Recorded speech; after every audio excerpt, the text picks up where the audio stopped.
Hare Krishna. Dobrodošli. Hare Krishna. Dobrodošli means welcome in Croatian. Dinadal Prabhu understands.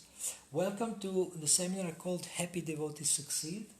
I guess you have seen the title and you are a happy devotee or you want to become a happy devotee. So any of these options is acceptable. And as you have maybe seen on our poster, today we have 6 topics. First is called Ask Excellent Questions.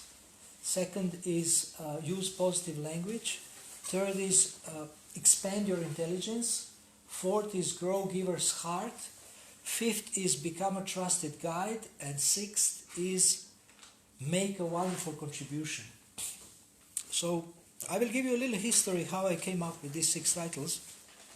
Once I had a coaching session with a devotee from Switzerland, and we were discussing the titles of the chapter for my potential prospective book.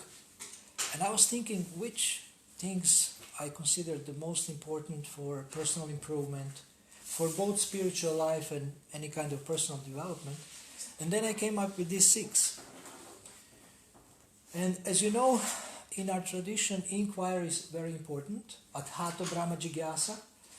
And in the Srimad Bhagavatam, there is verse 125, Canto 1, Chapter 2, Text 5, that explains actually Sutta Goswami is thanking Shonaka Rishi and sages of Naimisharanya for asking 6 questions on which the whole Bhagavatam is actually based.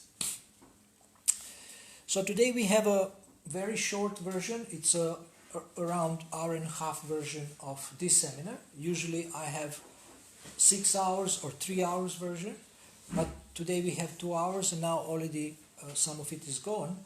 So we will do overview of these 6 themes, and if you are interested in any of them, I can do a seminar for each of them, longer, like 2 hours or 1 hour for each of them in the future or while I'm here. And or I can send you materials, I can send you books that you can read about these topics. So let us start with questions. Srila Prabhupada, I have studied a little bit what Srila Prabhupada said about questions, and he asked once, what is the most important question? So can you guess? Who am I? Huh? Who am I? No. What's the duty of mankind? What's the duty of one who is supposed to leave the body? No. Come on, that's Bhagavad.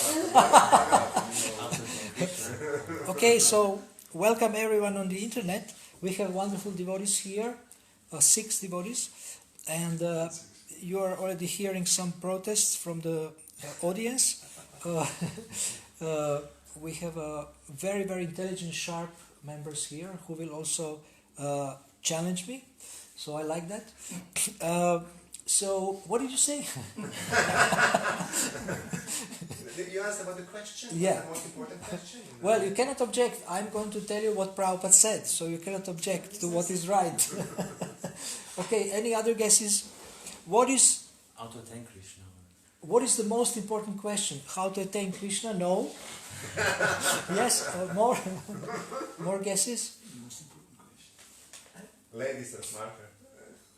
Actually, in this question, there is almost half of the answer, but you will still not guess. So you're coming up with the summary what Prabhupada was kind No, Prabhupada asked once, what is the most important question? And then he said, most important question is this and this. Most important question in life. Yeah. What is the most important question in life or in general? How do I get the mercy? No. These are all wonderful. I mean, this was also mentioned in the scripture. You are all right. But this particular question that Prabhupada mentioned, you don't know. That's why I'm asking you, yes? How to love God? No. How to ask questions. Wow. Prabhuji, first gift is coming up. How to ask questions. This is so relevant. how to ask questions. Please, big Haribol for them.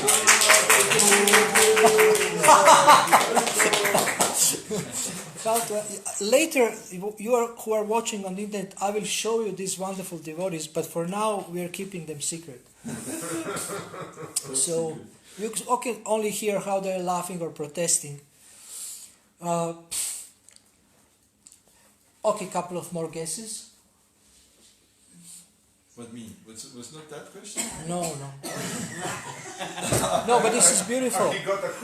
I love this. I mean, I'm thinking about this last 5 days, about what are the best questions.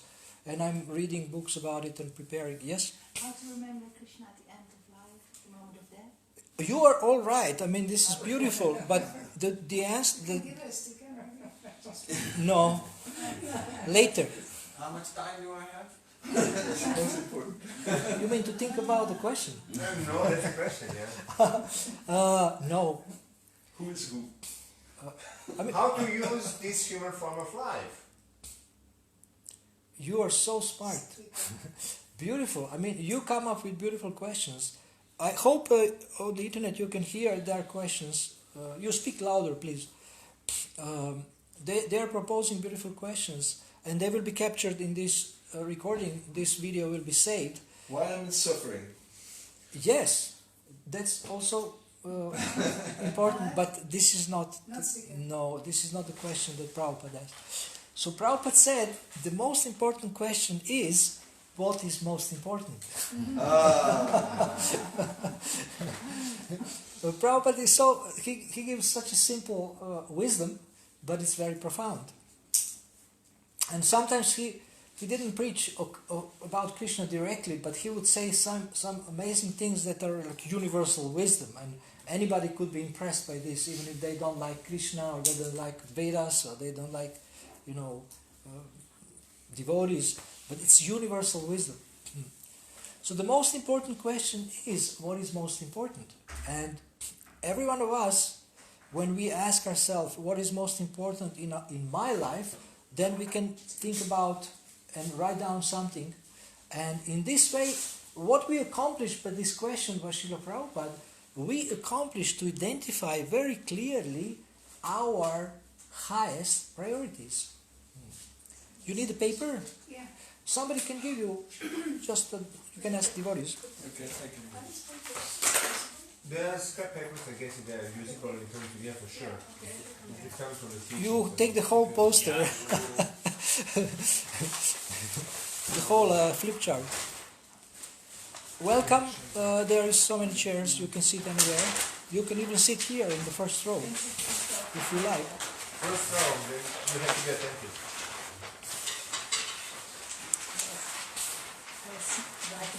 So I'm actually compiling a book. I'm compiling a book called Questions for Your Success, and it's almost finished. And I have, thanks to Dinadayal Prabhu, I have here a peaceful room in Bangladesh. I can work on it, and I have time. And I'm just editing it. It's almost finished. It needs some finishing, and I can give you like 5-hour course about questions. But for today, because we have short time for these 6 topics, I will only give you one tool and one system for asking questions, and it's called the choice map. The choice map, yeah. I have today we had a little program with the kids. Mataji was there. I showed them also this choice map. The choice map is a simple tool for developing a very powerful mindset in life, inquiry mindset or learner mindset. And this is available on the internet as PDF. It has a second page which explains also how to use it. And there are 2 books. One is here. It's called Change Your Questions, Change Your Life. And another is called Teaching That Changes Lives. So another book is about, I show it to the devotees here also. Another book is about applying this in the educational environment. So what is this about? It is that we always have a choice to be a learner or a judger? To be in the learner mindset or a judger mindset? And what are the questions of a learner, of a judger? What's wrong with me? Whose fault is it? Why are they so stupid? How can I prove that I'm right? Haven't we been there, done that? Why bother? Results of judger questions are mood of pessimism, stress and limitation, a mindset that is judgmental, reactive and inflexible, and relating with attack or defend behaviors. On the other hand, learner questions which lead to the high mountain, not into the mud, to the pond. Learner questions us, what do I want? What will work?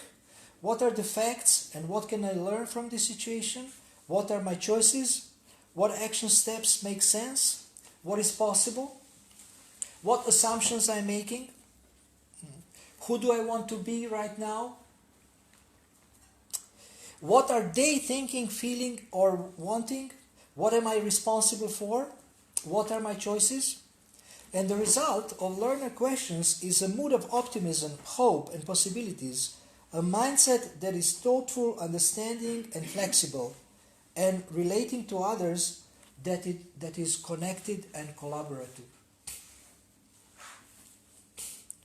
So now this has been used in many institutions and companies around the world with great results. And for us, we can say that this person is a devotee, this person is a conditioned soul. And now, what is the key to this? We are all judgers. You cannot not judge. You cannot stop judging. You always have some judgment. But the point is to use judgment wisely when it's needed, and to always be curious, to always be like a learner, and to notice when we are becoming negative with these negative questions, judgmental, blaming, and the key to the whole practice that is based on this system is the switching lane. We all have a tendency to slip into a judger, and we want to get back to a learner or to this learning or how you say inquiry mindset. You can sit anywhere you like. You can sit there. Or... Yes? You brought your presentation now from these perfect questions, change your questions, change your life by Madame Adams. Marie, is that the Yes, yeah, Mary Adams. Yeah, okay. Yes, this is From there. This is from Mary Adams. Yes. I have studied this book while I was here. I finished the second book also, and it's amazing. I mean, the stories are true. It's amazing what kind of transformation is accomplished, like in the classroom, if you work with kids. The mood in which the teacher comes, the mood in which the parent comes, can be judger or learner, and it affects everything, all your communication with children or with your pupils, with your students. So this is very, very powerful. If you try to apply this, you will see the results. It's an amazing. I think this is something like very, very godly, very godly. It's mode of goodness, but very high mode of goodness to do this. Very high mode of goodness. So we can say roughly, this is a devotee, this is a conditioned soul.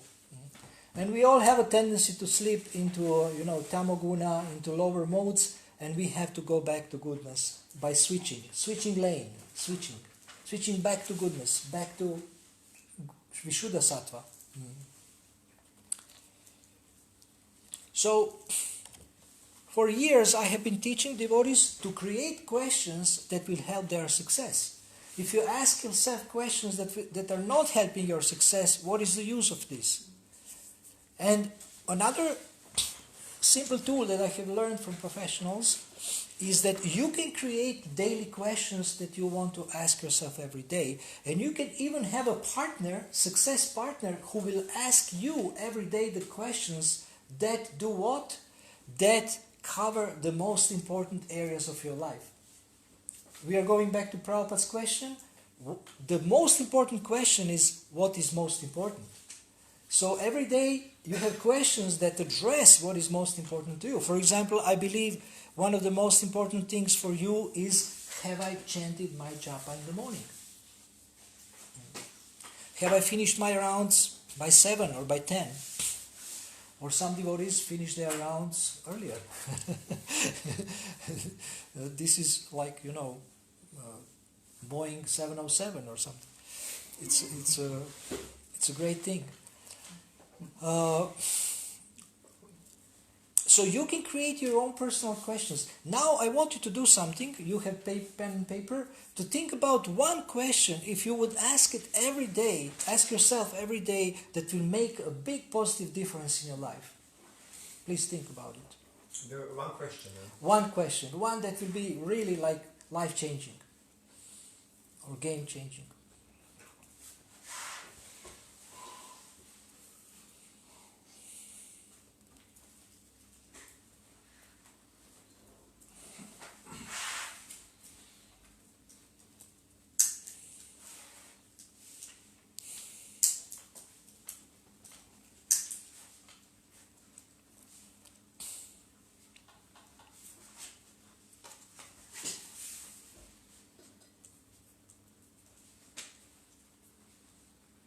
You don't have to think too much, something that comes quickly. Okay, so who would like to share? What can I do better today? Excellent question. This is one of my excellent questions. My excellent question related to your excellent question is a little bit longer. It's, what can I do better today than I have done yesterday? Like this. Excellent. Any other? Yes? Are you on track? Are you on track? Which kind of track? You are clear what is the track? Yeah, Okay. Are you on track? Very good. I like it. Very good. If I would have a cookie, I would give it to you.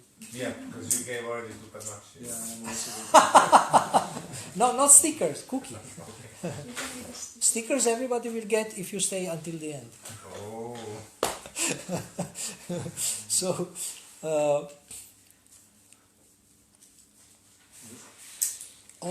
any other life-changing question? Daily question? Yes? Maybe what was my motivation? I mean, if I reflect over the day, if it was for pleasing Krishna or for other next motivation. What is my motivation? Excellent question. Very deep question. What is my motivation? Yes? Any other?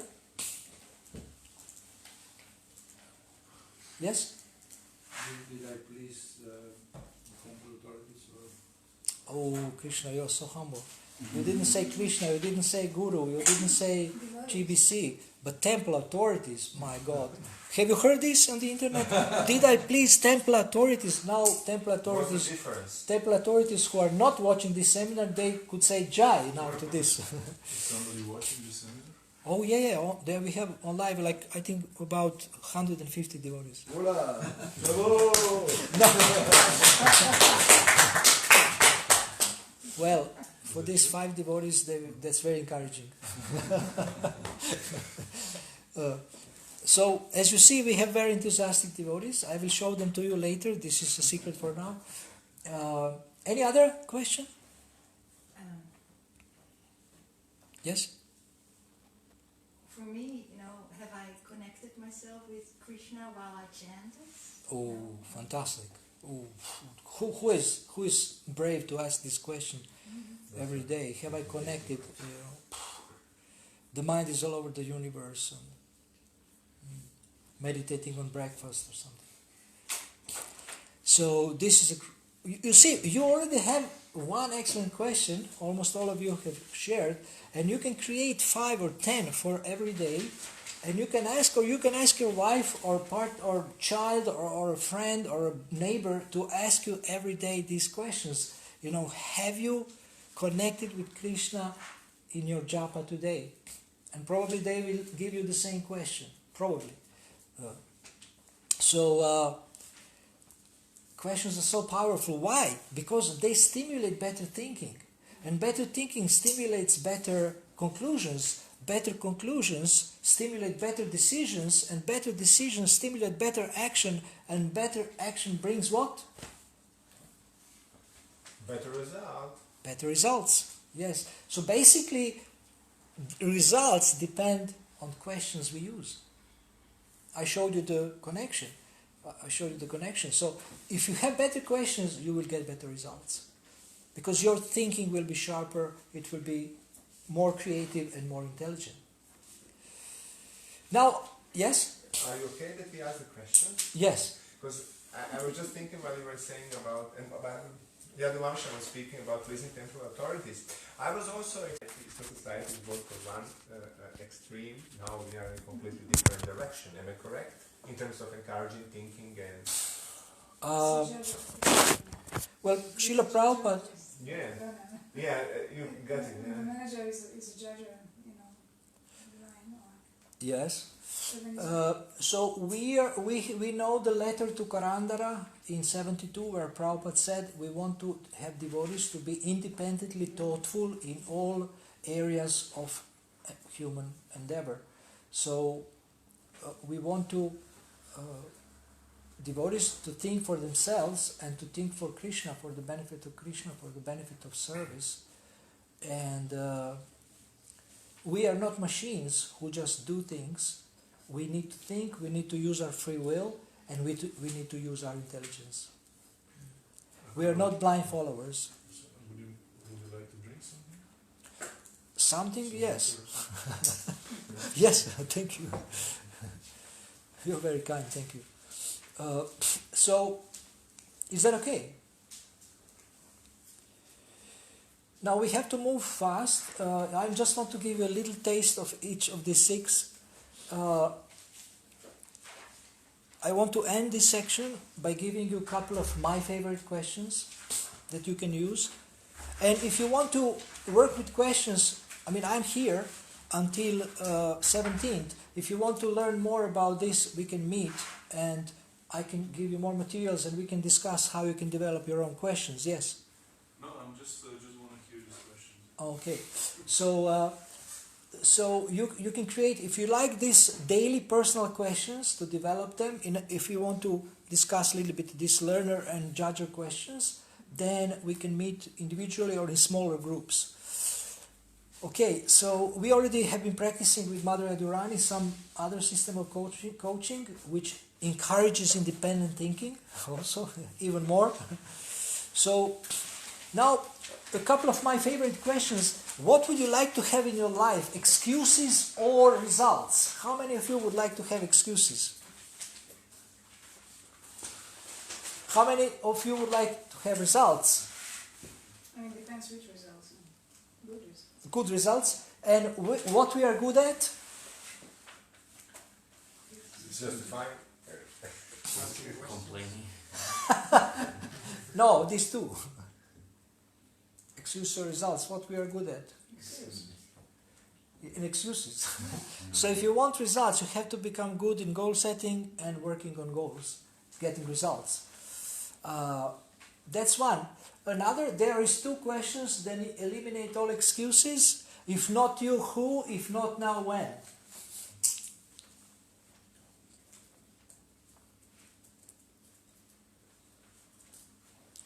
Oh, I'm too humble, I cannot be a leader, I cannot take responsibility, and I cannot be prominent, I cannot give class. But we tell you, God has chosen you now to give class today, although you don't like it. And you can prepare, we can help you, give you all the tools. If not you, who? Why not you? Why you don't think that you are the chosen one to do something wonderful for Krishna? Why not? So if not you, who? You can give me so many reasons, which are technically called excuses, but I will not be convinced. Yes? Well, this is, at least in my life, so important. I would say that many times we are kind of getting trained in a particular field, but we are not getting a chance. And it's not, at least in the environment we are serving, there is not much possibility to step forward in one sense. And that doesn't give devotees a chance to move forward. They don't get encouragement, yes, kind of take up this, although they are kind of ready, there is no platform for that. That's my experience. Send them to me. I will encourage them. I will show them how there is no obstacles, only here. No, anyone. Yeah, because usually, like 99% of the obstacles are here. Externally, Krishna is waiting for us to be bold, to move forward, to say, okay, Krishna, I want to do this for you. Now you please help me, otherwise you will be in trouble. Because you want this mission done. So, I'm thinking also that generation, we have seniors and youngsters, and seniors are kind of not so keen, and they don't see the need, or they don't have enough trust in the juniors. And juniors have to prove themselves again and again, even they have the results, still, because there is certain mindset among the seniors. I guess there's something intergenerational which doesn't flow so easily, there is misunderstanding. Maybe I'm wrong, but that's my perception of the things, how things are. why you have to depend so much on seniors' approval? Because they hold on to the positions still, and they are the formal authorities. And our society is pretty much driven on that model, you know. Uh-huh. Well, you don't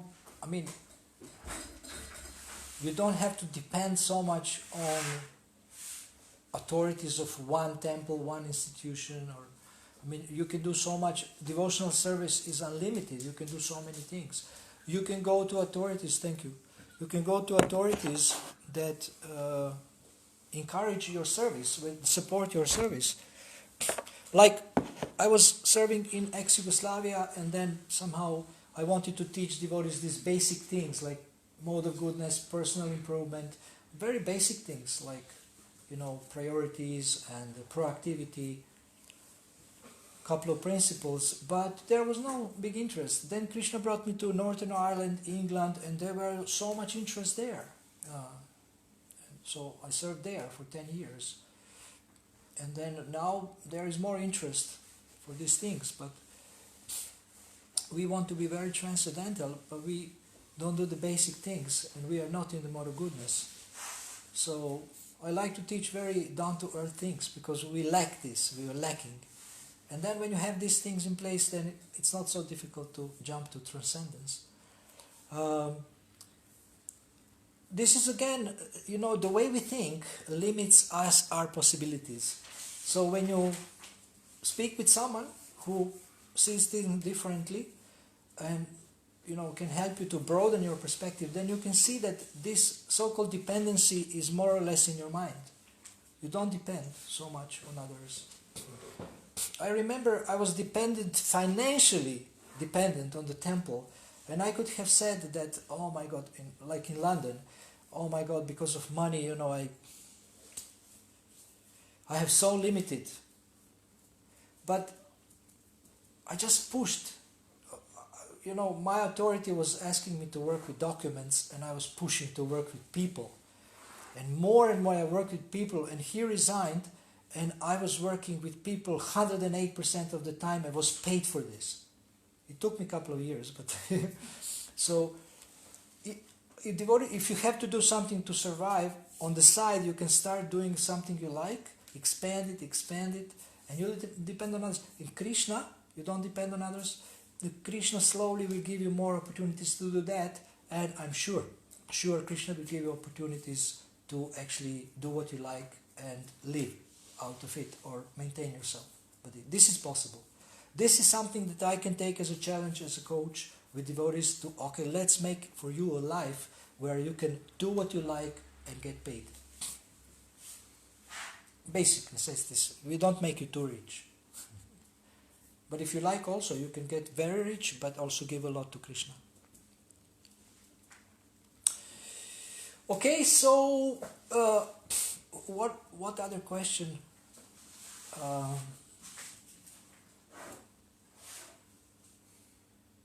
Another simple question that I want to give you is, what do you really want? If you don't know what to want, even God cannot help you.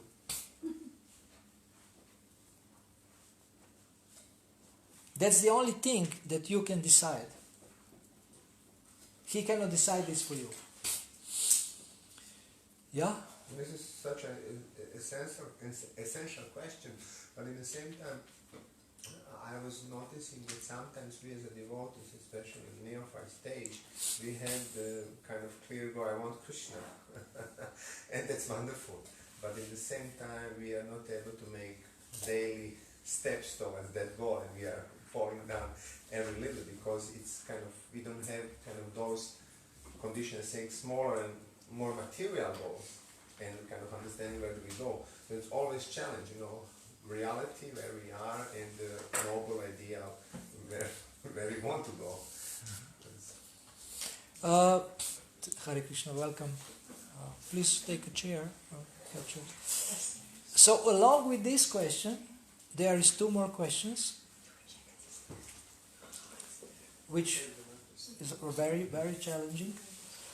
So along with the question, what do you want, there are two more questions that are, for me, the best in the universe. First question is, do you know what is the price you have to pay to get what you want?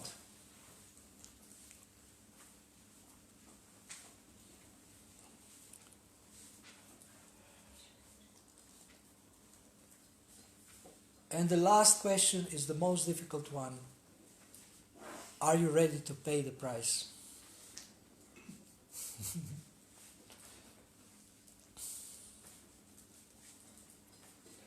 So I have given you a couple of my favorite questions to end this section on questions.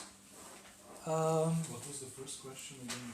First question is, what would you like to have in your life? Excuses or goals? Excuses or results? That was the first question. And Okay. the second one? Second, Yes, sometimes we have understanding and goal, where do we want to go? And we said we are ready to pay the price. And we are paying the price. The question is, are we paying the price in a real currency, or we are missing the tool we are paying? Sometimes we are paying that in whatever, we sacrifice so many things. But maybe there is another way how to pay the price. So there is always question. that's fantastic. You want the sticker? This is great. Very good point. Don't waste energy in the wrong place or in the wrong way. So that means, what does it mean? Use your intelligence. Where will you invest your energy? Use your intelligence. But there is a question, there is a trick for me, at least personally, is that really such a huge price I have to pay? Is there any other way to go there? That's kind of, you use intelligence, but you kind of price you have to pay, it's really huge. This is In completely... health, in this and that, and kind of, wow, overwhelming. You got my point, like kind of off. You will check if I got your point.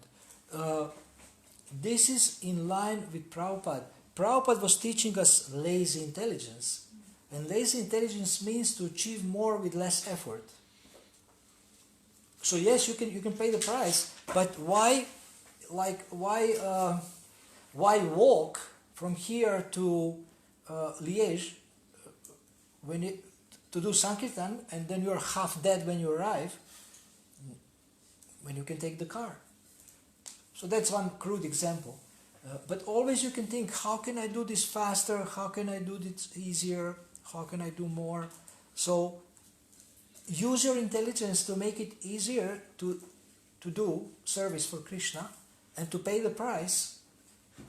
And Krishna, the point is not only to work, but not only to work harder, but to work smarter.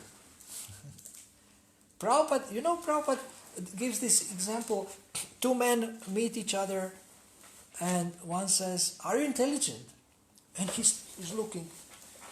He says, "What are you doing?" He says, "Well, if I would be intelligent, I would have my pockets full of money." You have grapes. This is behind you. It's not grapes. This is earplugs. You're very intelligent. This is kirtan protection, karatal. What? What do you say about intelligence? So, You only have two? yeah, I have only 2 years for now.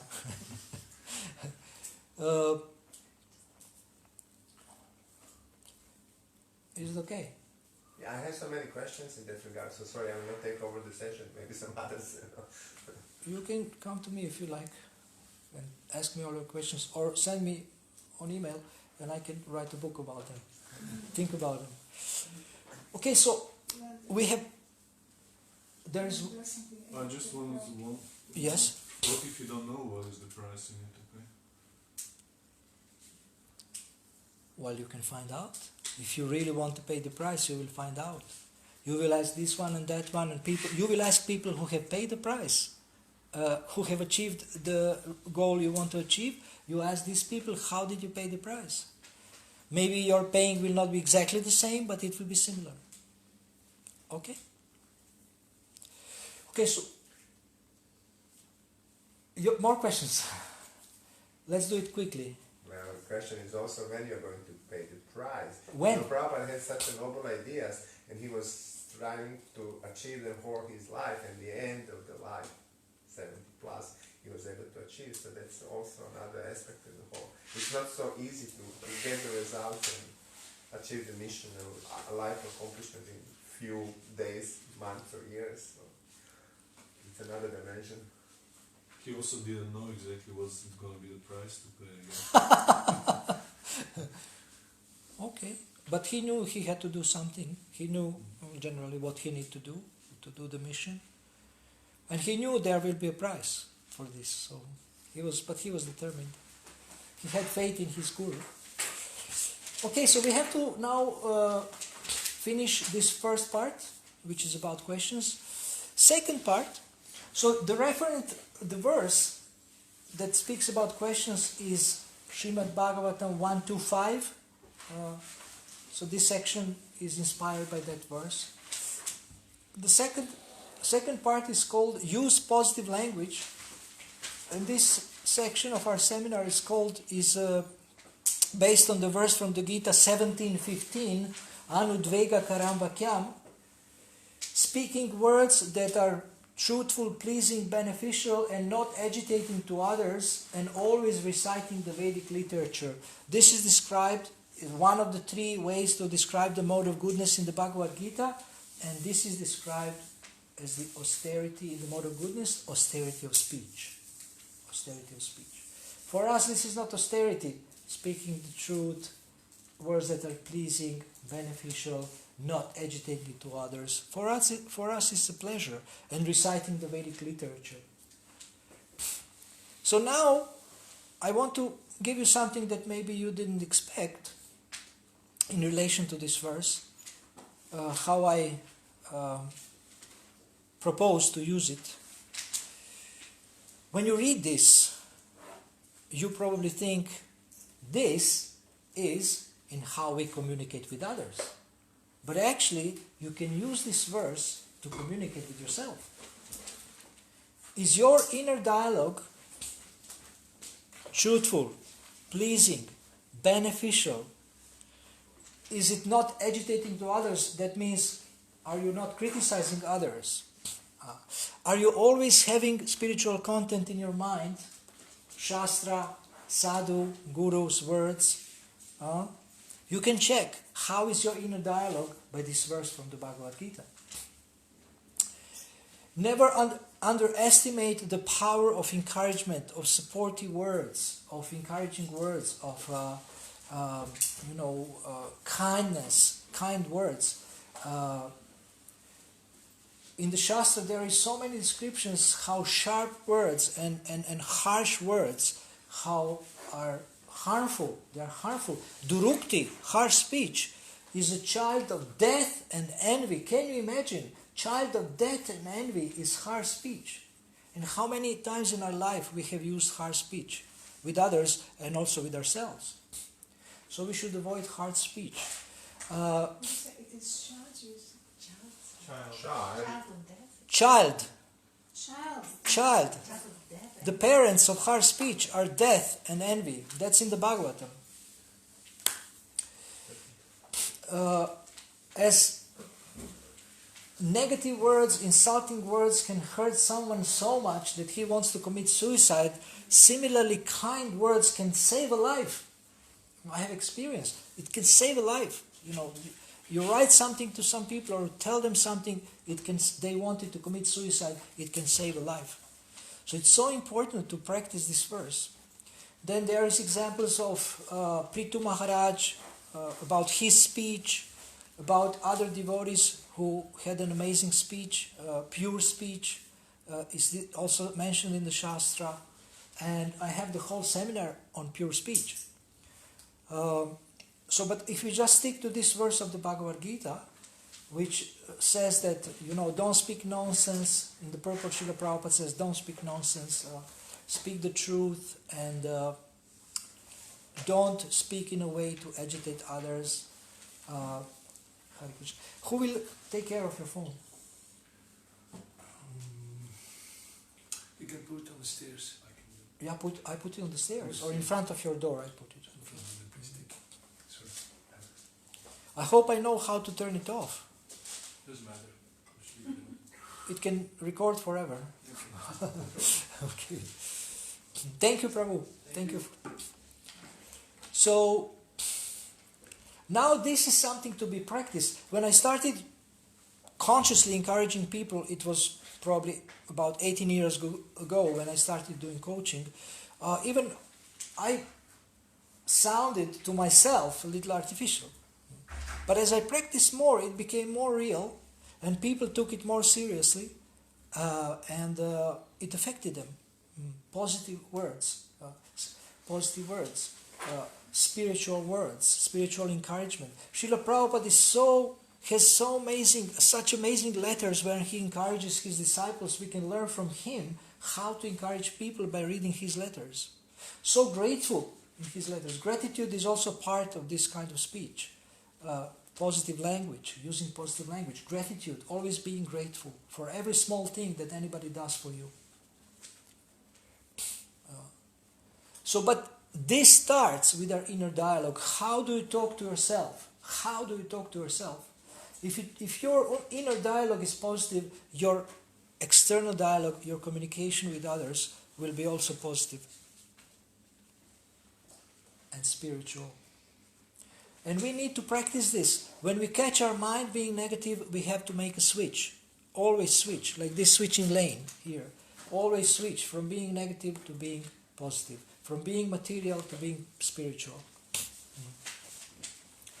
Don't allow the mind to drag you down and to drag you into self-pity, into criticizing others, into criticizing yourself. This is poison. Any questions on positive language? Yeah? There's something came to my mind. There is one book about 5 languages of love, and one of them is the language, the communication. And some people are so receptive on language. They can be empowered or not. So that's crucial.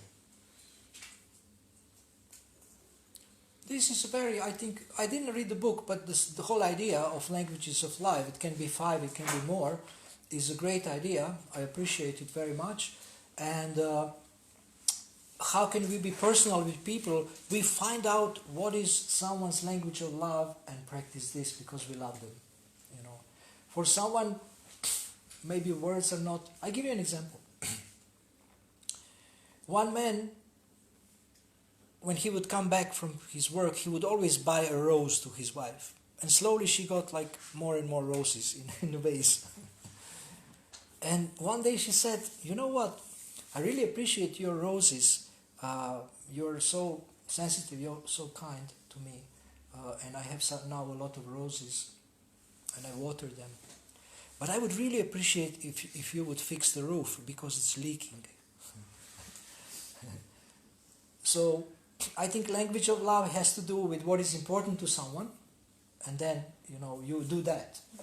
Even if it's not words, but it's some little act of kindness or helpfulness, and then they see, okay, this person understands what is important to me, and because they love me, they do this. Just one question.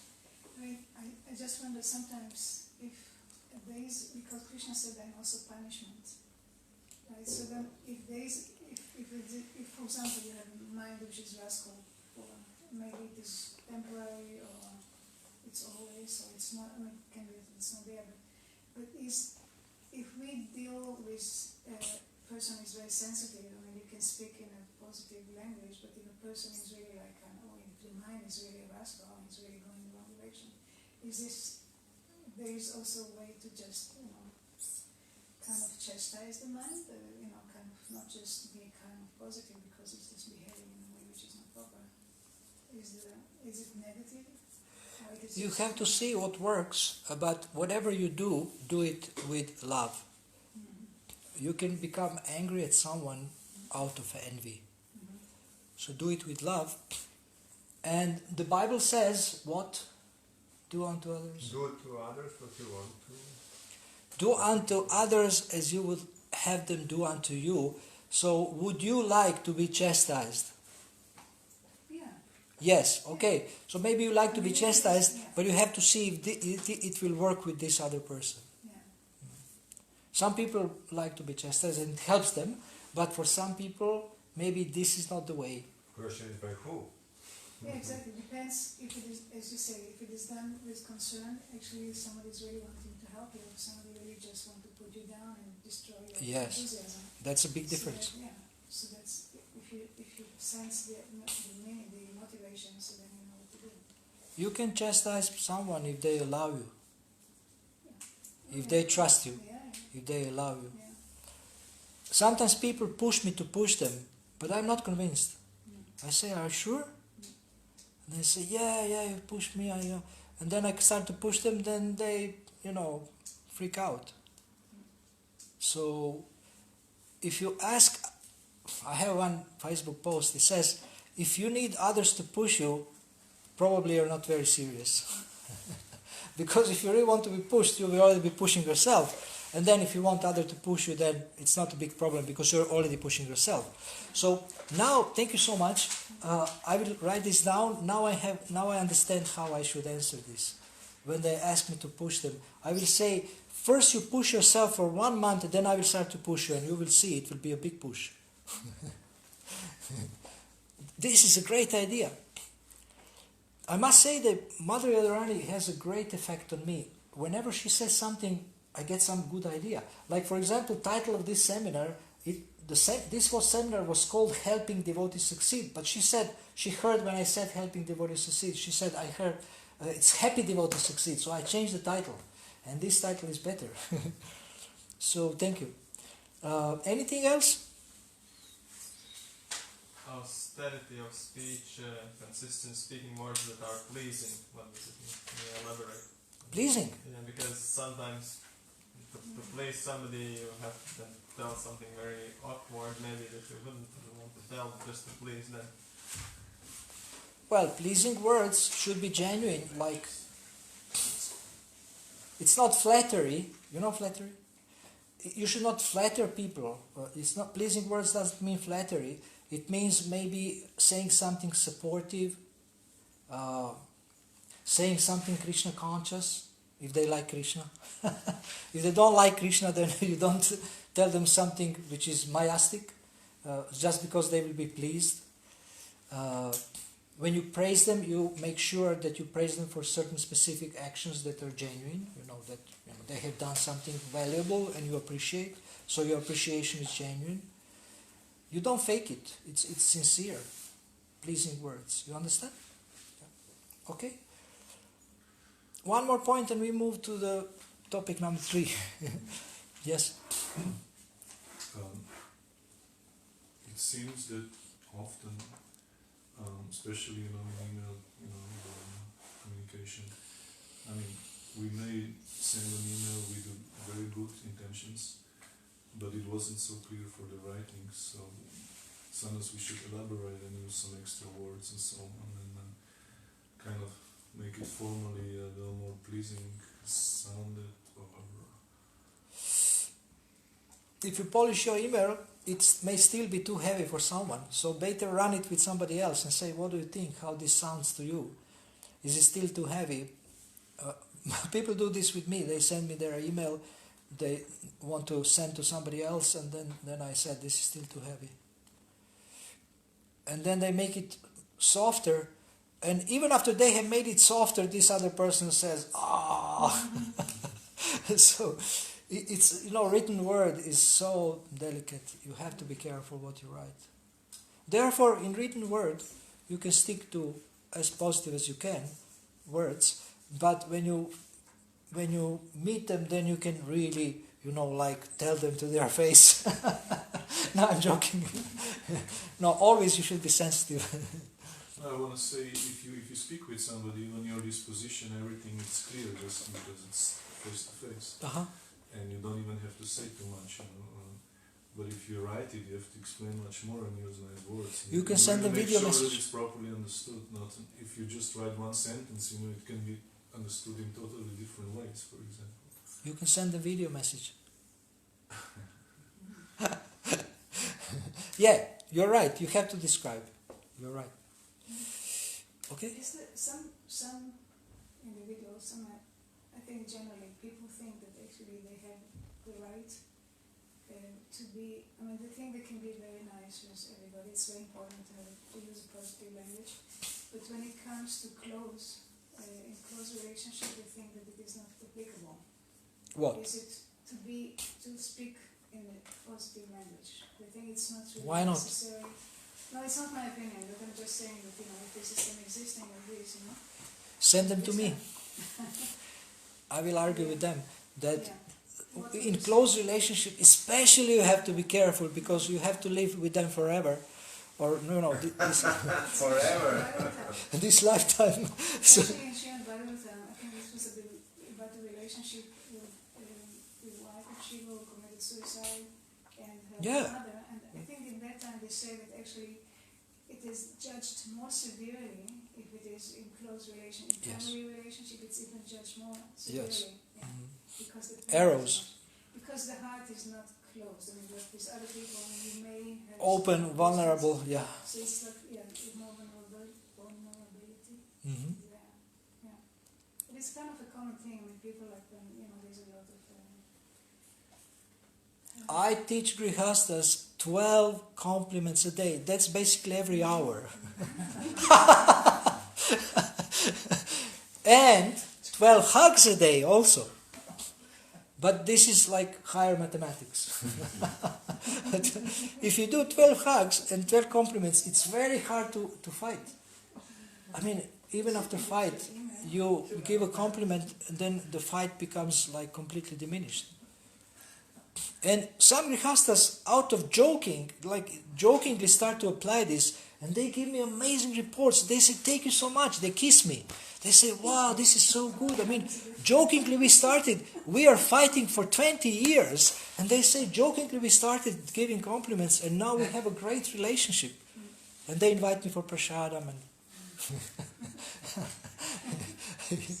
So, it works, believe me. Positive language works. It's directly in the Gita. How people address each other in the Shastra? Oh, mighty armed Arjuna. It's a little sarcastic, but oh, the best of the Bharatas. Imagine every day you say your wife, oh, the best of wives, the best of Krishna conscious wife, the best of cooks, And that's when they're going to kill each other. the best of cleaners, the best mom. It's so nice, to use positive language. Yeah. When they're going to kill each other, or they're saying, "You, such a hog or dog." This is amazing language. Very poetic, but really not to put the person down. Not to put Imagine- their spirit down, maybe. What? Maybe to put their spirit down because they're speaking in such a language that actually people are getting hurt and then they don't fight so well. Yeah. Well, this is manipulation. We want to uplift people. Krishna is doing it. Before he kills Hiranyakashipu and spirits. So many. Oh, for demons it's okay. For demons is okay. Yeah. See, close relationships. Okay, last question. Dina. Yeah, well, I think now this positive language is so important topic, and we are ruining so many things by not knowing the art. And if you would know the art, at least I can see for myself, it will be different perception, not only from my side, but from another side, and everyone will be uplifted. So there's such an endless space to get across. And it's one sense, at least I understand, it's not a flattering, that reality that people are so empowered and so amazing, but we unfortunately are trained to see the different, and we are communicate those things which are not there instead of those which are there. So that's something which we are not speaking enough, not getting education enough, and so essential. Oh, I can come more often. Okay, I give you a practical tool. For every criticism, 7 praises. Then you will scratch your head. Oh my God! If I criticize, I have to. I have another also for anger. I have a great tool for anger. If you want to get free from anger, every time you get angry, you give 50 euro to the temple.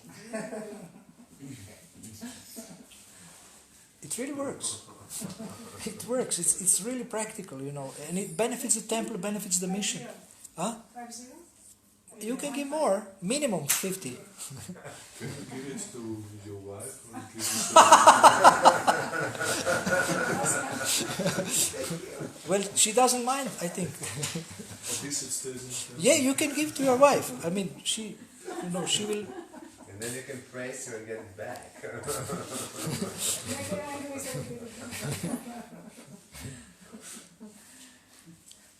Yeah, you can give it to. I did this actually. I told my wife that because she says, "Oh, you are Mr. Positive and you are so negative with me."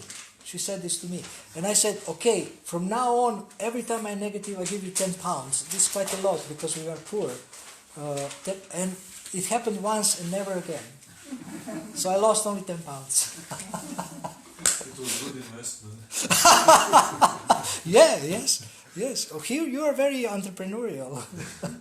A good investment. Okay, expand your intelligence. To expand our intelligence, that's the third topic, we need to use question that expands intelligence. And these are all questions that combine with the word more. Else. More? Else? What else? Or So what it was more? the third topic? Or The third topic. Okay. Yeah. Expand your intelligence. That's number 3. So this has to do with brainstorming. It has to do with creativity. It has to do with what? How do we expand our intelligence? What is the main way to expand our intelligence? You tell me. Questions. Huh? The main way to expand your intelligence. Yeah. If you have like this and then you want bigger, how? Get more information, more... Okay, what does that mean? Listen a lecture. Huh? Listen to a Listen lecture. better. You come to lectures, you're good. Listen better. And how this is called? What happens when you listen? You learn. So by learning we expand our intelligence. By learning from people who know, but learning from experts. By brainstorming, by thinking more deeply, by asking ourselves questions. Excellent questions expand intelligence. That's why number 1 is so important. Ask excellent questions.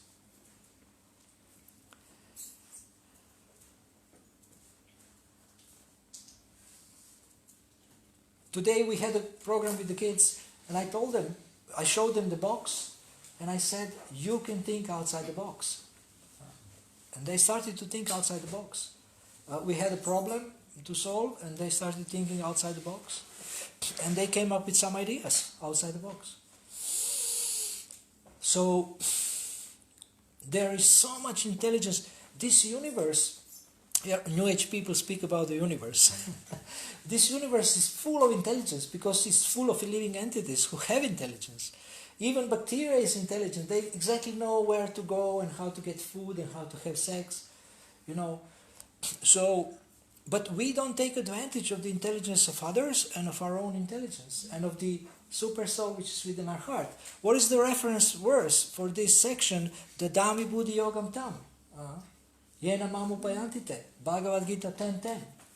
Krishna gives intelligence. If you connect to the super soul, if you pray to him, he will give you intelligence. But the inquiry is the beginning of everything. Adhato Brahma Jigyasa. Always we have to inquire, and then we will get intelligence.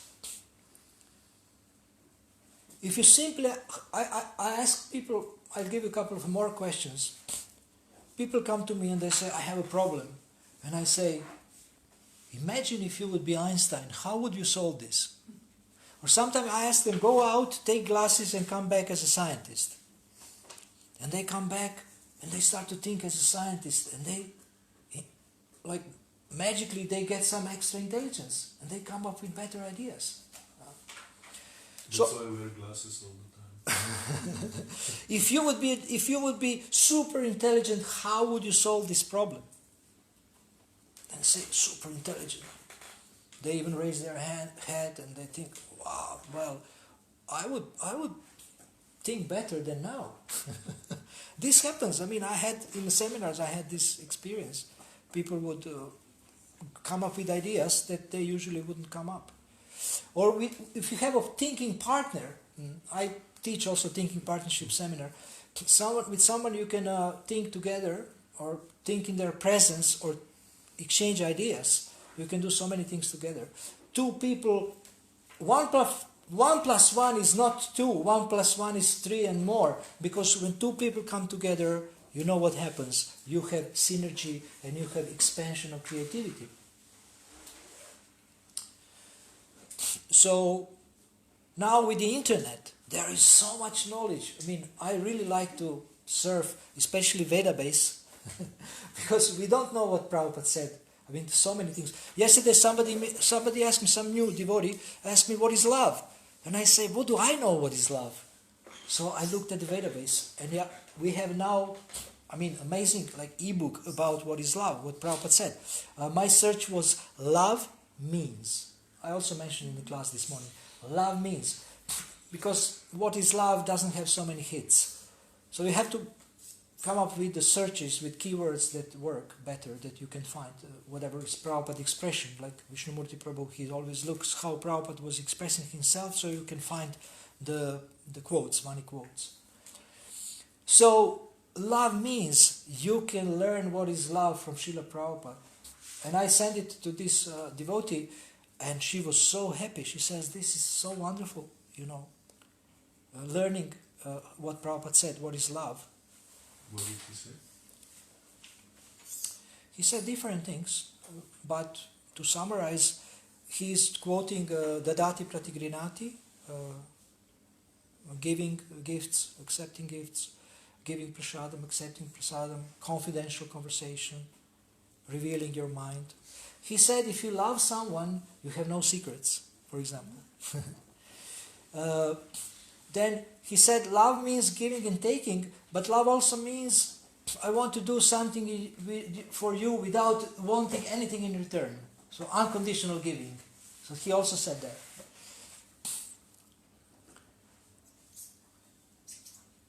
I mean, I can give you the file. I can give you the compilation if you like about what love means. So when we have a question, we can surf the database, but also you can find on the internet sometimes. I mean, I found this on the internet, this choice map. I found on the internet, and it's an amazing tool. I mean, it's very good for devotees. I even have this with just empty clouds here. I have empty clouds, and you can fill it as devotees. What questions we want to have? Question: have I pleased Krishna today? Will this please Krishna now? What I'm doing, and will this please my guru? Will this benefit me? Arjuna is asking Krishna, what is most beneficial for me? This is an excellent question.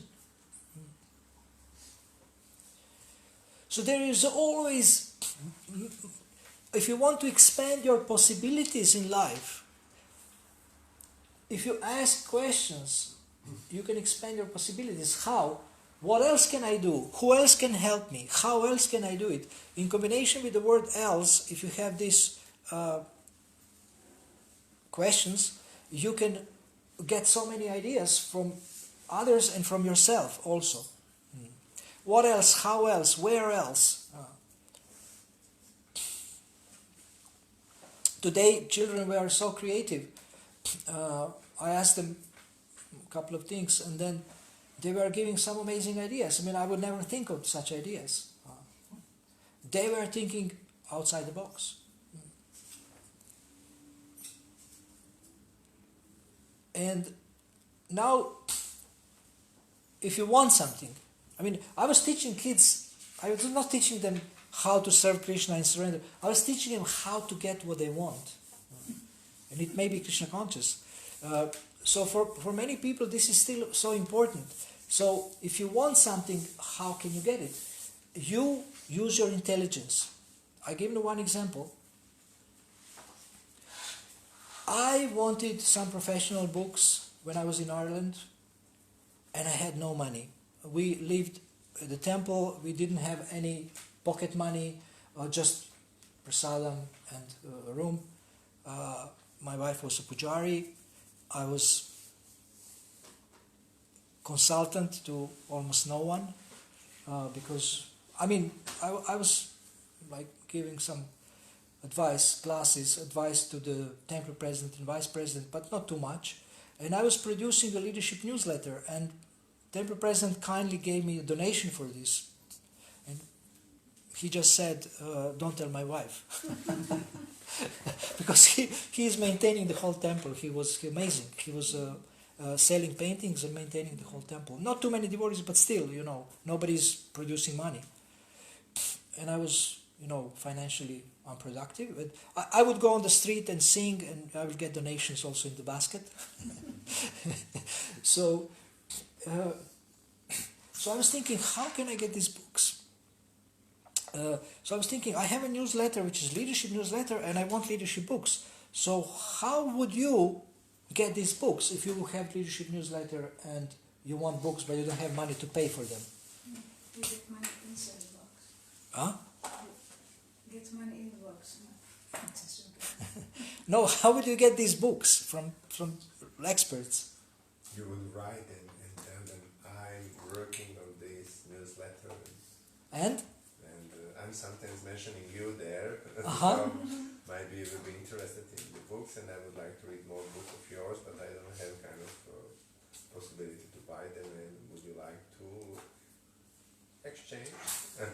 Very good. Actually, I offered to write a review, real review, because I have 200 readers, 200 ISKCON managers or whatever, to write a review, and I was asking them humbly for an old copy or damaged copy, and they sent me 3 new books. 3 new books. So if you have, there is this story that Satchidananda Swami tells. One man, he met a wire, then he met a pumpkin, and he met a stick. And he was thinking, what can I do with this? And he put a stick in the pumpkin and put a wire, and this is the, original tempura. So you have 3 useless... Huh? True story. Yeah. You have 3 useless things, but if you connect them, you get something useful. If you use your brain. So these are some examples how you can expand your intelligence, like for parents. How can I get my kids to tidy their room?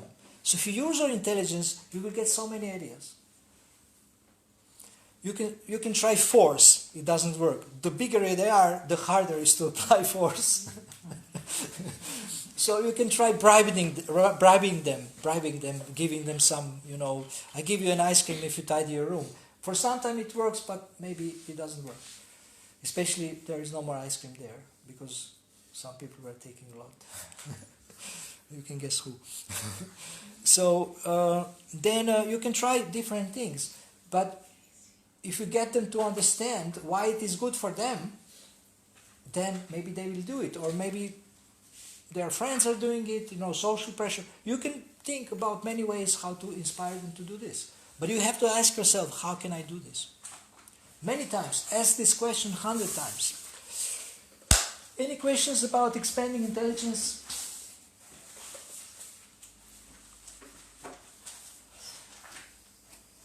Okay, next. Grow giver's heart. The reference verse is 5:7 in the Bhagavad Gita, which describes that the devotee is dear to everyone and everyone is dear to him.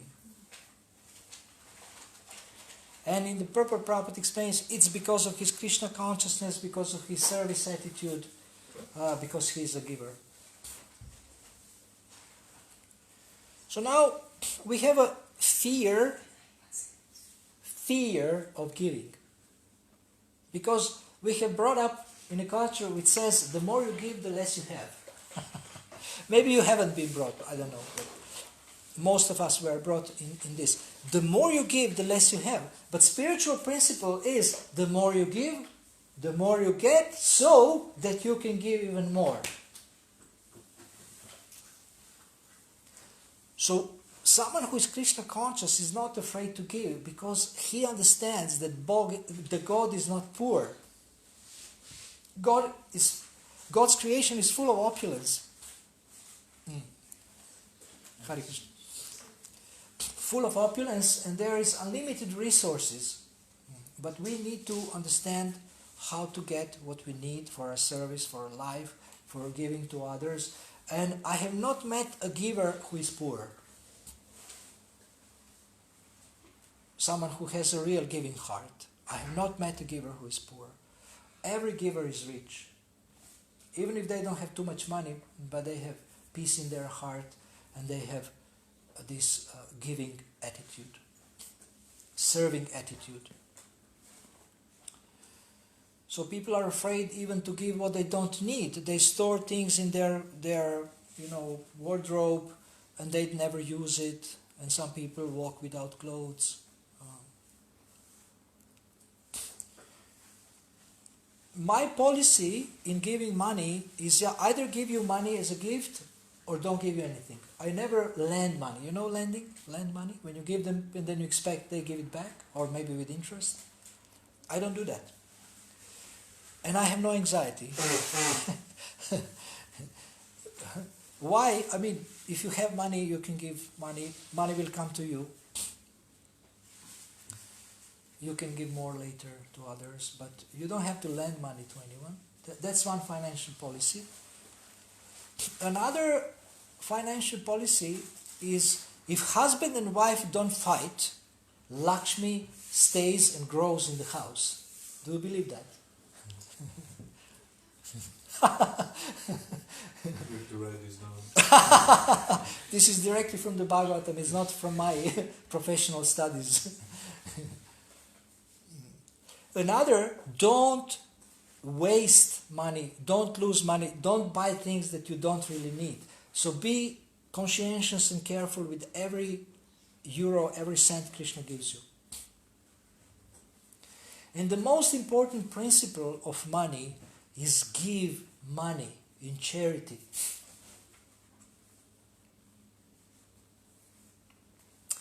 We are afraid to give money because we never think I have enough, but always it's too little.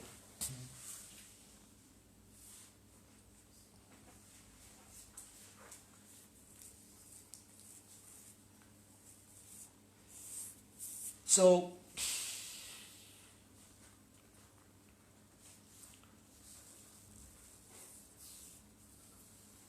I got a huge donation for coaching in England from a pop star, and I went to Greece. And you know Greece is always in crisis, financial crisis. And we went to the metro and there was 100 people squeezing. And at one point I see my purse on the floor. My purse was zipped. But when people press you, now I'm teaching you how to steal. When people press you, you don't feel actually, you only feel here, great pressure, you don't feel that he's opening your zip. I mean, it's very difficult. And they took about £1,000. So I was not angry at Krishna, but I was asking him, please enlighten me why you took this money from me. Because you know that I wouldn't use it for myself. It was Krishna who took. Ultimately, Krishna is the cause of all causes. And the answer I heard, first answer is, be careful where you put cash. Okay, that's kind of, common sense. You don't even need Krishna to come up with this conclusion. But the second answer was, don't keep cash with you, give it in charity. or put it in the bank account. But I don't have a bank account with me. It's only in England, so I'm not in England though. So give to those who need. There is this Brahminical principle that Brahmanas never store money, but they spend it on service, on yagyas, on whatever. So give it away to someone who needs it. And I followed this since then, and I wasn't robbed anymore. So, this thing about giving, what can we give? We have nothing. But Krishna has everything. So if we believe that He is abundant and that He can always supply, then we can give freely. We can give freely. We can give so many things. But also, being a giving person and a good person doesn't mean you become naive and let people to take advantage of your kindness. This is also not good, because they will get bad karma if you let them exploit you. So don't do that. It is said that charity in the mode of ignorance is wrong person, wrong place, and you give to a beggar who wants to buy alcohol and cigarettes, and you have made a mistake. So gypsies always approach me at the stations, or often approach me at the stations, and they say, "Please, give me some money, I'm hungry." I say, "Let's go, I buy you food." And they say, "No, give me money." And I say, "Sorry, I only give food." Buy food, offer it, and give it to them. Or you already have some prasadam. You don't want to give charity in the mode of ignorance. So giving is not blind. Prabhupada says the best giving is to people who are spreading Krishna consciousness, so to devotees. You can give for deity worship, for food for life, for BBT, printing books, to your guru. So, but you can also give to devotees who are like single mother, has no income, or poor grihastas. It's not easy to convince grihastas to accept money, but sometimes they are so poor that they accept from preachers. Because preachers get donations and they usually don't spend very much, so they have more money. So if someone offers you, Sachidananda Swami was giving me money when I was grihasta, because I gave him one book and he said, "Okay, I give you," he gave me. He was also paying our rent when we had the center in Belgrade, and we never paid back to him. He was paying our rent, 500 Deutschmarks per month for many months. He was paying our rent. He was investing so much in preaching in Serbia. And later Krishna gave him so much success that they had concerts for 5,000 people in Belgrade. So we can see who is not afraid to give. They are rich. They are even materially rich. So don't be afraid to give. Grow giver's heart. And, don't give blindly, but try to always give something. You can give a smile, you can give a hug, you can give supportive words, you can give your ears. I do that a lot. Listen to people. And you can also give money if you have. Okay, my last point in this section is people come to me and say, "I am broke, no money." And then I say, start giving money. Give half of nothing. You say, "I have nothing," give half, 50%. That's Vedic. They say, "I just told you I have nothing." And I say, well, the reason why you have nothing is that in the past you either were a thief or very selfish. So you are in minus with God. You are in minus in the long karma. You have been taking too much. Now you have to start giving. So if you don't have any money to give, start giving support, service, whatever you can, clothes. Start giving anything, because you are in minus with giving. You have been taking too much. That's the law of God. That's the law of karma. And if they understand this principle and start to do this, you can ask them what happens, usually what happens is abundance. They start coming and they're scratching their head. Oh my God, how is this happening? Money is coming somehow. Radhanath Maharaj, some devotees say, Maharaj, why don't you ask this rich guy who likes you for a donation? He says, I never ask donation of anyone for anything. Never. I just preach to them. But people give him also a lot. But he never asks.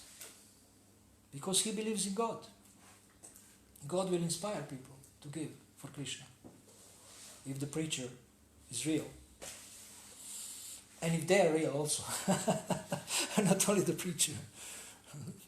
You need two real people. Okay, let us finish this section. This is number 4. Do you have any questions about this section, about giving?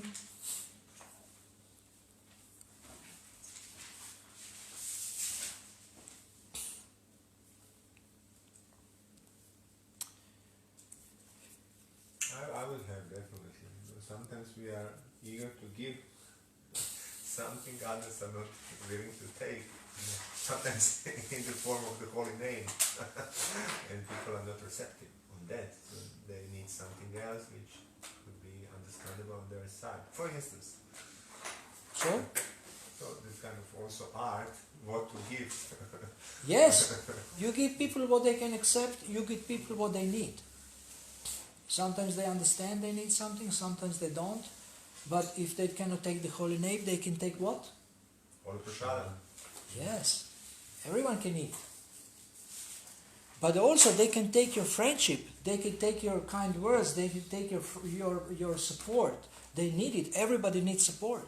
If they show that you care, they will start to listen to you. Okay. Become a trusted guide. In one sense,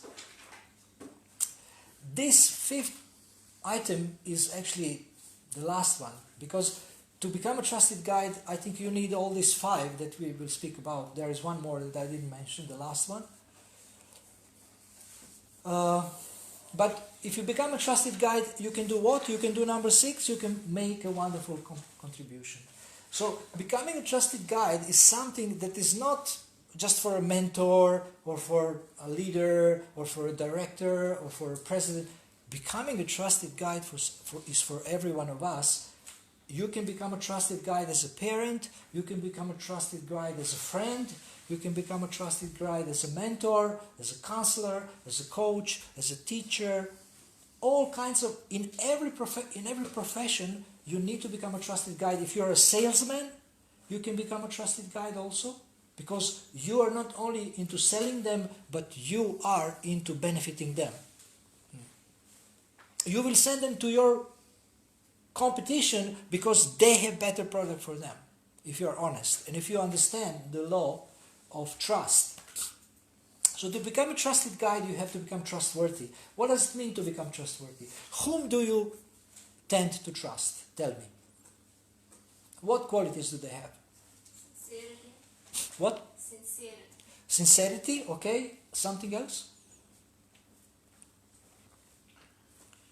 Kindness. Kindness? They won't help others. Yes, this is all character, okay. Anything else? What? Good questions. What? They have good questions. Good questions. Okay, this is coming into another area of competence, expertise, okay? My grandmother was telling me, never trust anyone. But you still trust. Well, Without trust, it's never very... trust anyone. So why did you trust her then? Very Even smart Took her question. advice. I don't know if you have I heard... had become Hare Krishna, so many times I got that instruction, many times. I like this.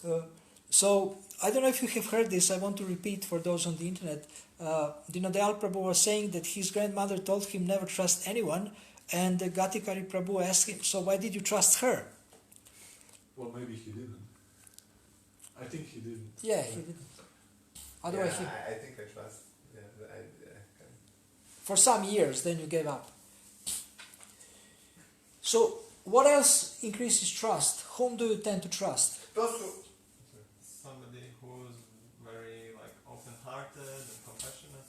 Okay, this is character. good intention, Character. good advice is good communication, and you see them in action. They are kind of performing well. They are kind of established people, generous people. Then you see there are some divine qualities in them, and you are aspiring to become like them. So you naturally have a trust.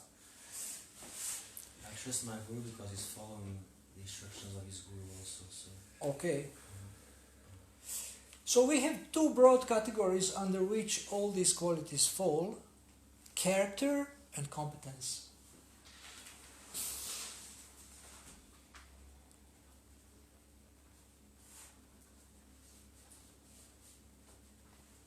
They have good intentions, they are caring, they are loving, but also they are capable of doing things, they are capable of communicating, they know how to ask questions, they know how to communicate, they know how to do things, different things.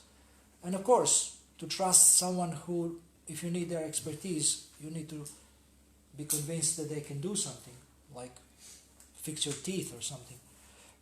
Somebody can be very caring, but they don't know, they always pull the wrong tooth. So, but if they are always cheating you about the price, you also don't want to go to them. So character and competence for building trust. Trust is the most important ingredient in relationships. It's very hard to build it, very easy to lose it, and it's such an amazing thing. It's the most important ingredient in all relationships. So we have to understand that trust is like a bank account. You invest and you withdraw. By certain behaviors you invest, by certain behaviors you withdraw. And if you want powerful relationship, strong relationship, trusting relationship, you have to know what are the investments for the other person. So you can ask your wife or husband, how should I act to increase your trust? And they can tell you. But if you feel that they are taking advantage of your sincerity and openness, then you have to also not be naive and let people manipulate you just because you are so open and so willing to, earn their trust. You want to earn trust of people whom you also can trust, not just of anyone. So they should also be trustworthy. They should also ask you, how can you trust me? Or what shall I do that you can trust me? So it's a two-way thing. Building trust is a two-way thing. So trusted guide is someone who is caring, who is a good example, who knows something and knows how to do this, how to apply it. Good personal example, caring, sincerely caring, knows a lot and knows how to apply it. These four. There is maybe more, but these are like four broad categories. Yes? just in relationship with trust, Prabhupada also said, don't trust me, because I'm going to trick you, and I tricked you. You can only trust Krishna. But ultimately you cannot trust Krishna because he is also going to trick you. In one sense, my grandmother was right. Well, this cheating is good for us because we are so ignorant. Okay, any questions about trust? Any doubts about trust? Building trust? I have given you very few points, but we have to go fast.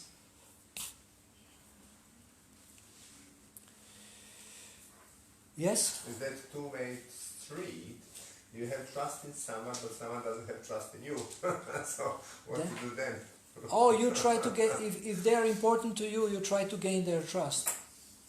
You invest. If trust is lost, how to regain it? You invest again. It's like a bank account, you went into minus, now you come to zero, then go to plus by your constant acts of kindness and trying to be helpful and kind and patient. Yeah. But how to resolve? Because in general we have always issue. We are giving more trust to others and we are getting that back. Obviously there is something wrong because everyone thinks, in general, I was doing so many things, but I didn't get in return, so I cannot trust. How to resolve that? That means you are a leader. If you give more trust than you get, that means you are a leader. But if you have lost trust in people because of this, that means you are weak. You don't have trust in God. So you need to trust that Krishna can resolve things. But of course, if somebody is taking advantage of your trust, you let them know very clearly. See, look, I cannot trust you. This is the 5th time that you're cheating me. So I'm sorry. I cannot trust you. Oh, please, the last time. Well, let us establish clear consequences. If the next time you cheat me 6th time, what will happen? Then they say, I will stand on my head, I will jump in the Ganga, whatever. Something, they need to commit to something as a consequence of not keeping their word.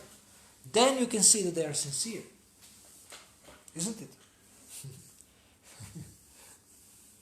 Okay? Okay, I think it's also getting late and you're getting tired. Let us quickly do the 6th one, make a wonderful contribution. For this I also have some practical tools, like a personal mission statement, questionnaire. What kind of contribution you want to make to the world, to ISKCON, to your loved ones. This is something, it's good if you can define clearly in writing. So, if you ask excellent questions, use positive language, expand your intelligence, grow giver's heart, and become a trusted guide in your field, whatever this field is, you can make a wonderful contribution. As a leader, as a responsible person, even as a follower, but responsible follower. So, what is this wonderful contribution you want to make? What do you like to be remembered for? What is it that you want people to say at your funeral? Think about it. I want to be on their funeral.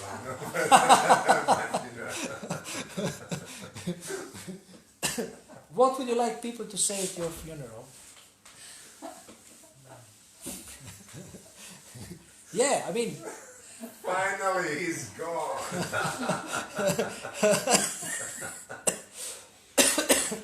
What is your legacy? What the mark you want to leave behind you?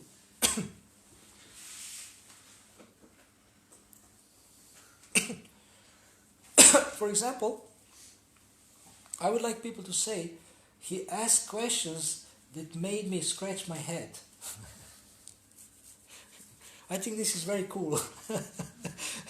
He asked questions that made me scratch my head. Oh my God, this is why? What is this? I have to think about it. So, use their intelligence. Well, in one sense, that is fine, but it can also be what we wouldn't like to hear. Also, that's more powerful. you can eliminate. It's 1980. Eliminate.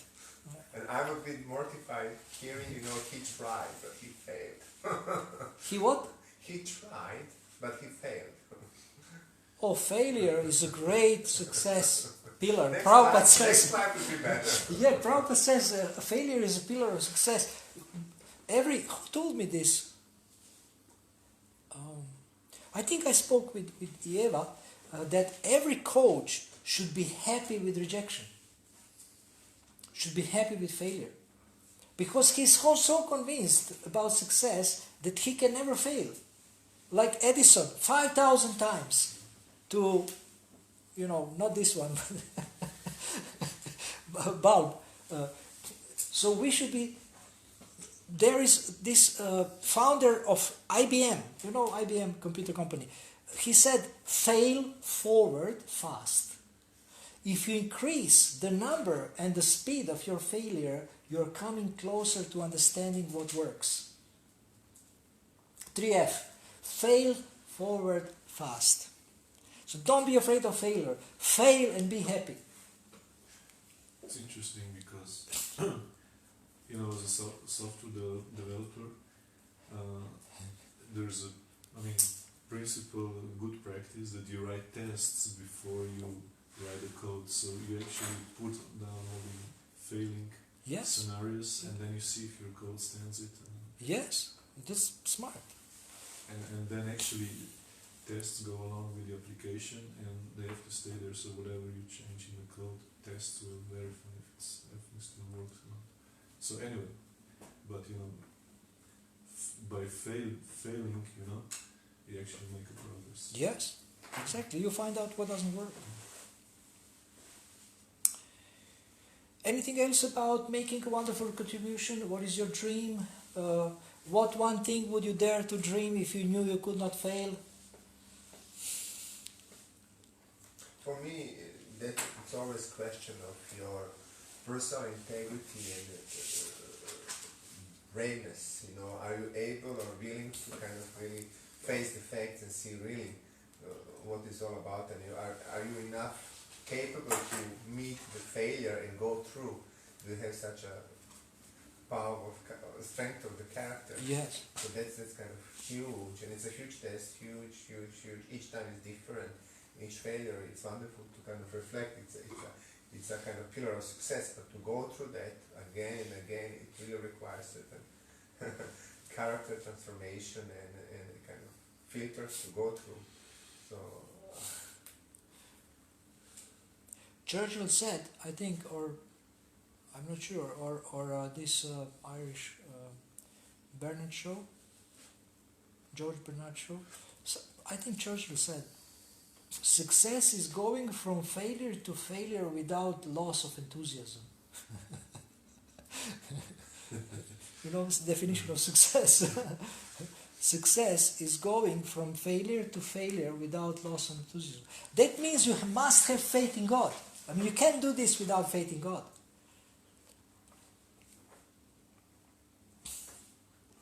Prabhupada said that his guru said that if there is no one to preach, we preach to four walls, but we will preach.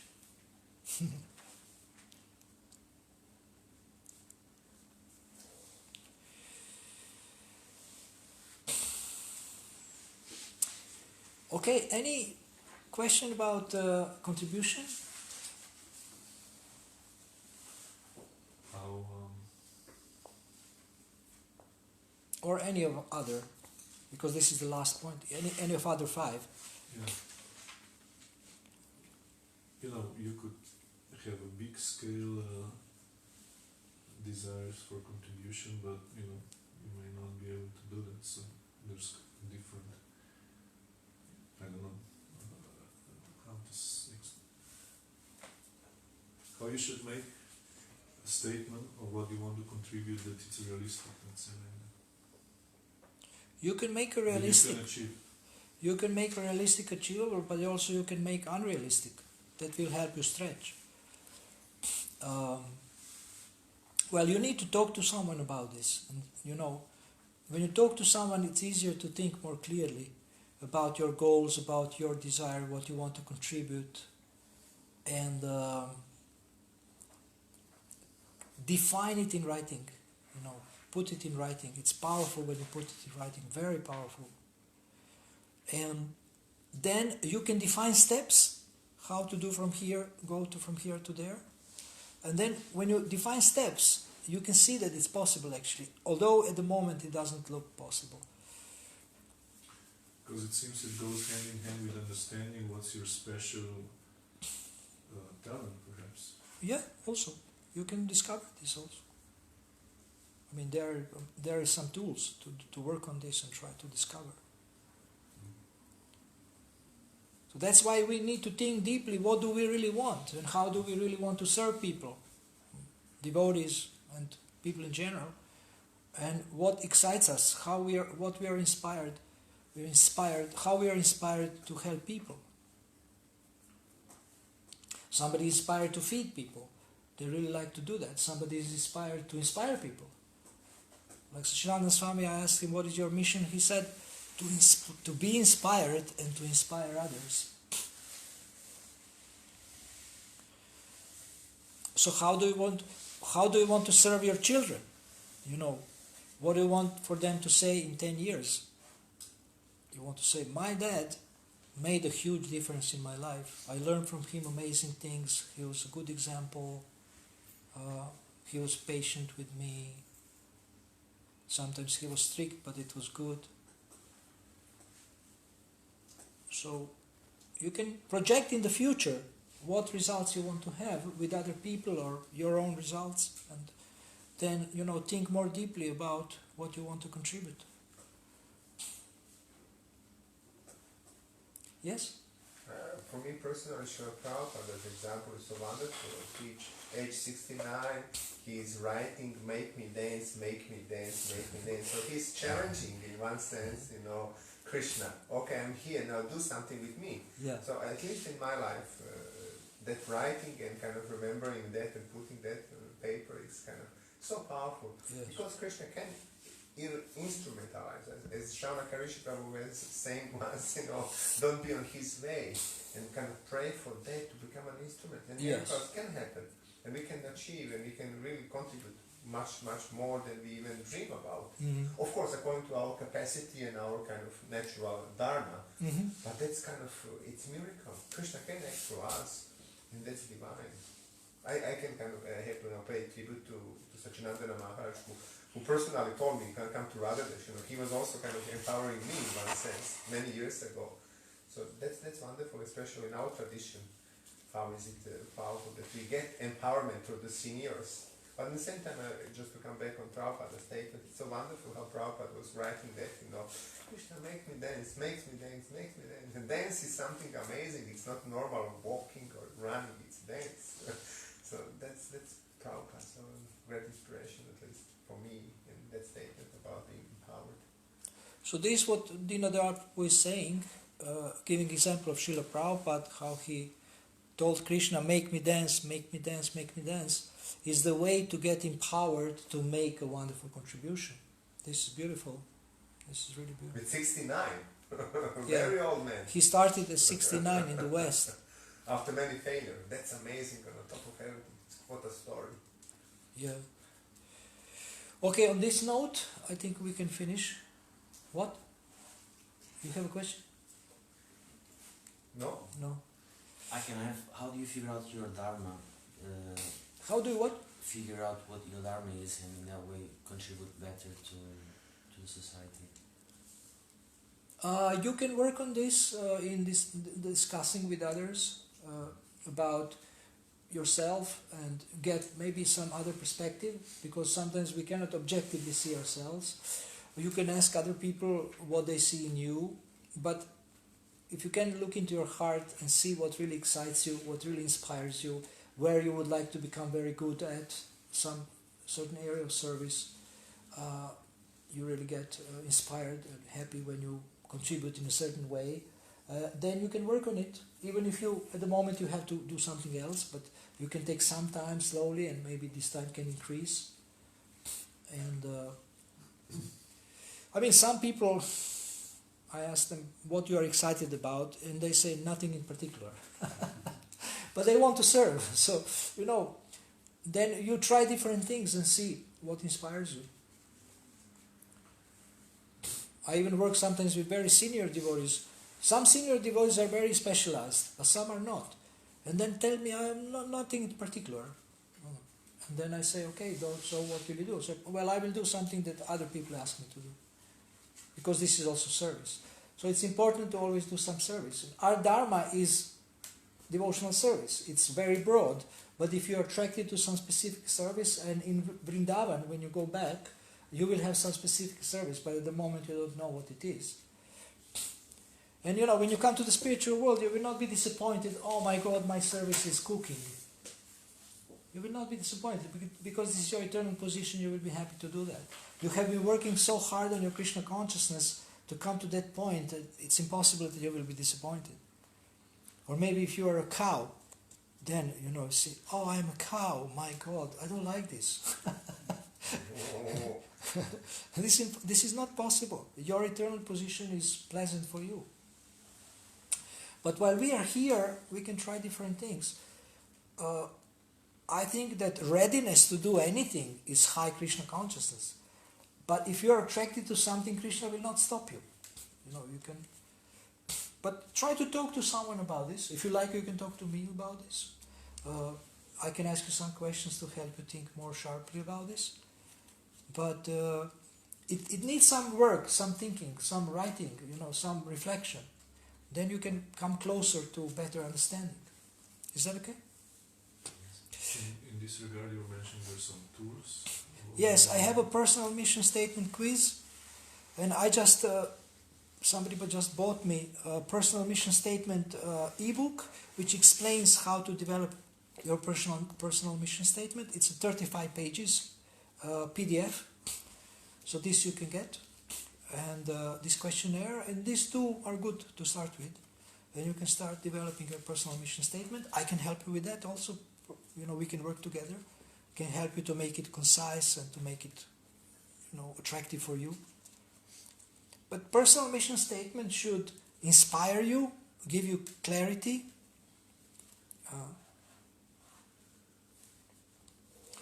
Inspire you, give you clarity.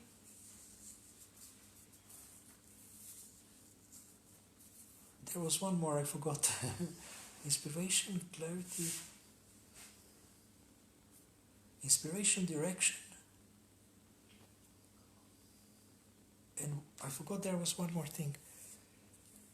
But these two are already a lot. If you have inspiration every time you read it, and you have clarity about what you are supposed to do, then this is a very helpful tool. Compass. It's a compass, like a compass.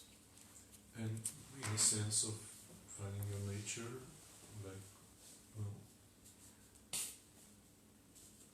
there's also probably some questionnaires, right? What's really areas that interest you, what kind of knowledge or where you should invest in? Yeah, there is amazing disc and personality tests, and there is online free tests.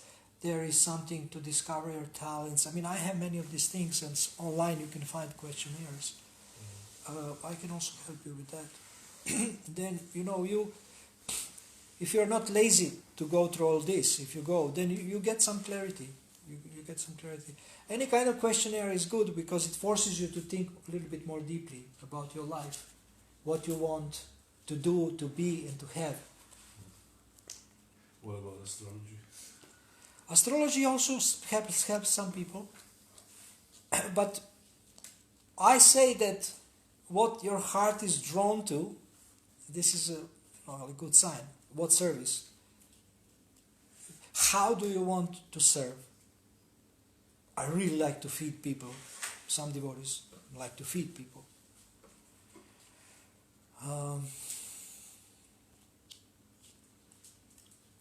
What do you like to do?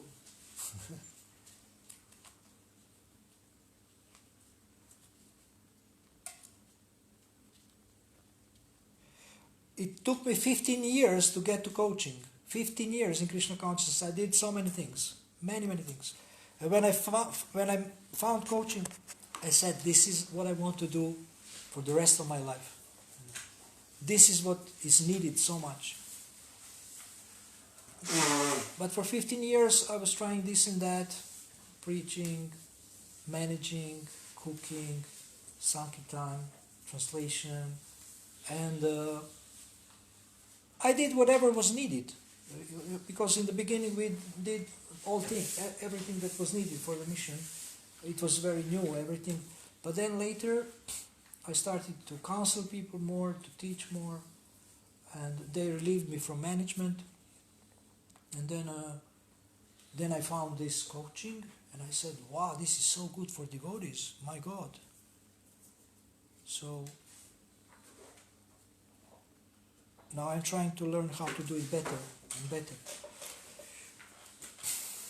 But whatever you do, in the meantime, try to do it perfectly for Krishna. Try to do it perfectly.